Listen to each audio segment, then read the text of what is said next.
আমি আন্ধারে কাজ করছিলাম। জি, এতদিন নিশ্চয়ই সবাই জেনে গেছেন। হ্যাঁ সবাই জানে যে আপনি একটা সিনেমা করছেন রায়হান রাফির আন্ধার। জি। আচ্ছা, ও হ্যাঁ, আমরা একটা পডকাস্ট করেছিলাম, হ্যাঁ এখন সবাই জানেন। তো ওখানে নাজিফা তুষি আমার কোয়ার্টিস্ট। এর আগে কিন্তু আমি সিয়াম এবং চঞ্চলের সাথে কাজ করে এসেছি পাপপূর্ণতে। জি।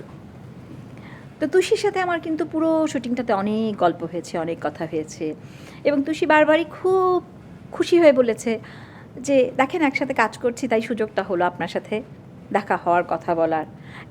এইরকম সুযোগগুলো আরও চাই। আপনারা যারা আমাদের অগ্রজ আছেন, আপনাদের সাথে না মিশতে চাই, কথা বলতে চাই, জানতে চাই। তো এখন কি হয়েছে, আমাদের তো কোনো প্ল্যাটফর্ম নাই, আমাদের কোনো ক্লাব নাই। যদি আমাদের একটা ক্লাব থাকতো। আপনার নাই কেন? এ নিয়ে আমার অনেক অভিমান আছে, সেটা বলছি। তো যদি থাকতো তাহলে কিন্তু তুষির সাথে আমার বহু আগে ওখানে আড্ডা হয়ে যেত, বা তুষি ওর একটা মানে যে দিনটাতে ওর কাজ নেই, ওরকম একটা অলস দিনে ও সকালে ব্যাগটা কাঁধে নিয়ে ও ক্লাবে চলে যেত, যে আজকে এখানে গেলে হয় মিমি আপার সাথে দেখা হবে, না হলে দীপা আপার সাথে দেখা হবে, না হলে মৌ আপার সাথে দেখা হবে, না হলে এখানে জাহিদ ভাইয়ের সাথে দেখা হবে, একটু আড্ডা দিয়ে আসি, তাই না?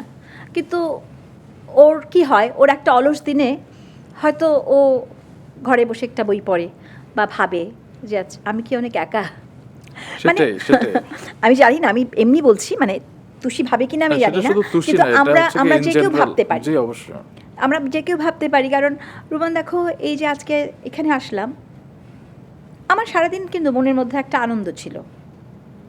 কেন ছিল জানো?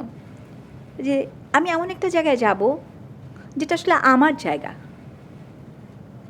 এই যে আমার একটা শুটিং থাকলে বা একটা ডাবিং থাকলে আই ফিল গুড।